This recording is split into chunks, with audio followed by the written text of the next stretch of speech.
বানরে কয় মাশাআল্লাহ কি সুন্দর জাল দিয়া মাছ ধরে, এ তো সহজ জিনিস। ওর শখ হইছে ও জাল দিয়া মাছ ধরবে।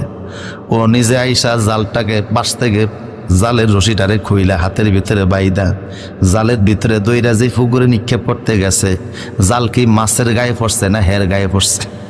মালিক মাছ ধরবে পুকুর থেকে, তো ঘরের ভিতরে জাল ছিল। জাল ছিলেন না আপনারা? জাল দিয়ে মাছ ধরেন না? হ্যাঁ, প্রায় 15-20 কেজি ওজনের এক একটা জাল হয়, 10-12 কেজির ওজনের হয়। এই জাল নিয়ে গেছে উনি মাছ ধরার জন্য।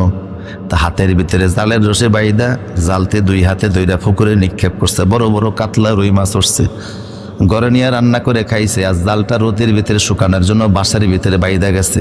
বাড়িতে আবার ছিল বানর। বানরে কয় মাশাআল্লাহ কি সুন্দর জাল দিয়া মাছ ধরে, এ তো সহজ জিনিস।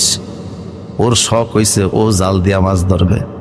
ও নিজে আইসা জালটাকে পাশ থেকে জালের রশিটারে খুইলা হাতের ভিতরে বাইদা জালের ভিতরে দইরা যে পুকুরে নিক্ষেপ করতে গেছে, জাল কি মাছের গায়ে পড়ছে না হের গায়ে পড়ছে?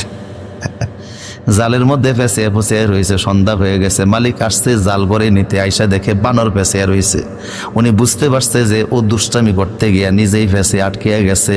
থাপ্পড় 2টা দিয়া জাল থেকে ছুটিয়া কয় বেটা এই কাজ তো তোর জন্য মানায় না, এই কাজ তোর জন্য মানায় না, এটা হলো আমার কাজ।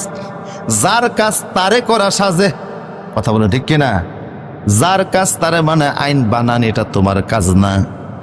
দেশ চালাইবা আল্লাহর আইনে চালাও। নিজে যখন আইন বানাইতে যাবা তখন আইন জালের মতো, জাল যেমন বানরের গায়ের ভিতরে ফইরা বানর নিজেই ফেসাইছে, তুমি জয়যুক্ত করে আইন বানাইবা। ওই আইনের গেরা কলে ফইরা এক পর্যায়ে তুমি আসামি হইয়া জেল খাটা লাগবে।